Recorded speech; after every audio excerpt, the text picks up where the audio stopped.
Dr. Papa Kwesi Ndoum was born in Elmina in the central region of Ghana on the 15th of February 1953. He had his secondary education at the St. Augustine's College in Cape Coast, where he obtained both the General Certificate of Education GCE Ordinary and Advanced levels. In 1970, he won an American Field Service Scholarship and spent a year with the American family in Kakota, Minnesota. Again in the United States, Dr. Papa Kwesi Ndoum obtained a Bachelor of Arts in Economics degree at the University of Wisconsin in 1975. I got lucky when I reached Form 4. At Form 4, went through an essay competition and won a scholarship to spend a year in the U.S., the senior year in high school in the U.S. His university education was self-funded through jobs in a meat factory, a parking lot, a cannery, and a life insurance company. He joined Deloitte & Touche Ross and became a partner in Deloitte & Touche in 1981. He is a successful entrepreneur with a portfolio of businesses in the tourism, investment advisory and management, financial services, technology, media, management consulting, cross-border trade and sports industries. When I did the American Field Service Scholarship, the 1 year in the US, that's actually where I started working.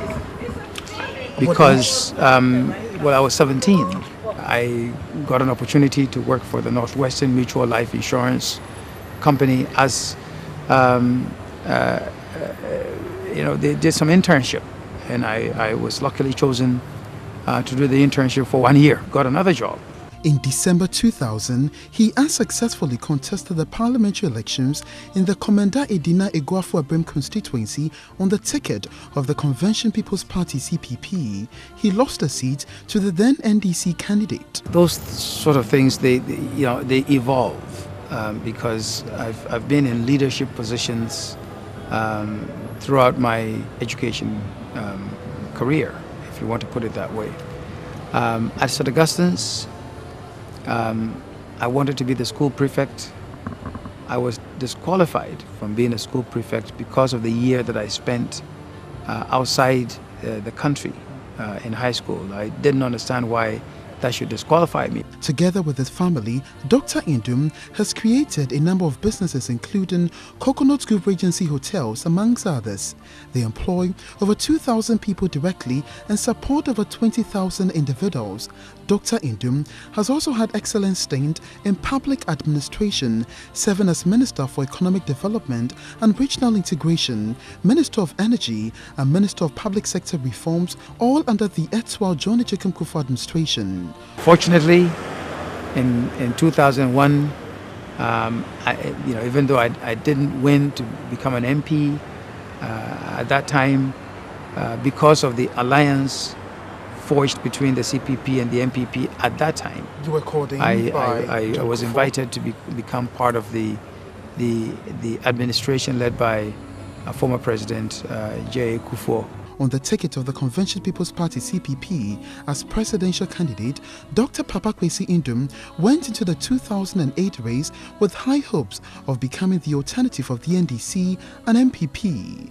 Despite his strong persona and passion for the high office of the land, the results proved otherwise. So, what went wrong?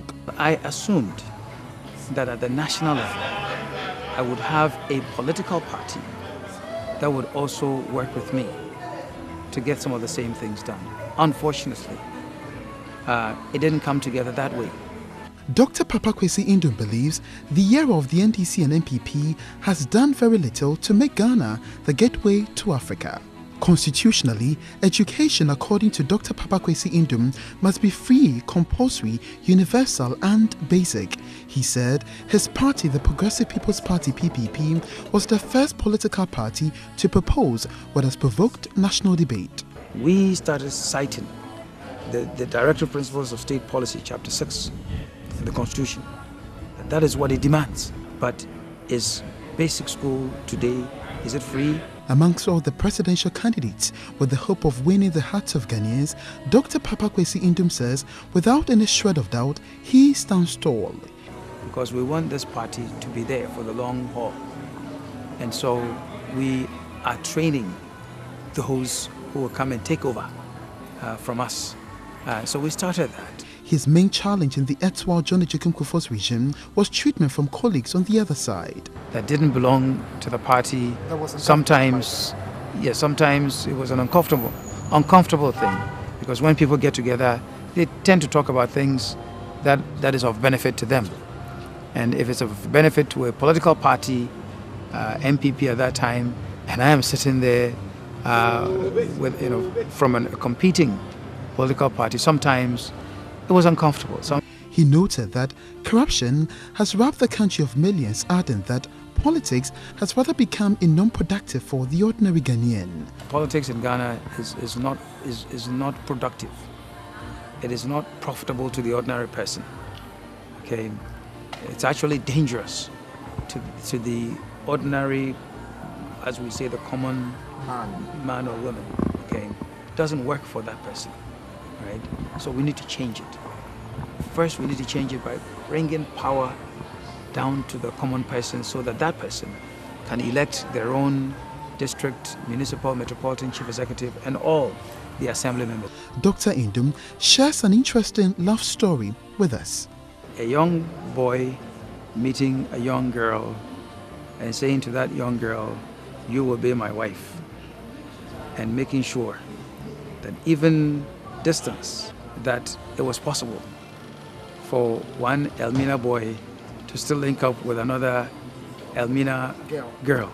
Beyond the serious face and political figure we see, Dr. Papa Kwesi Ndoum is a lover of creative arts and quality music. I like classical music.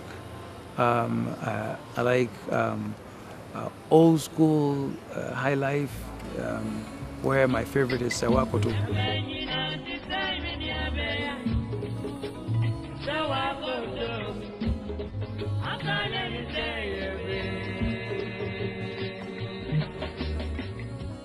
I also like,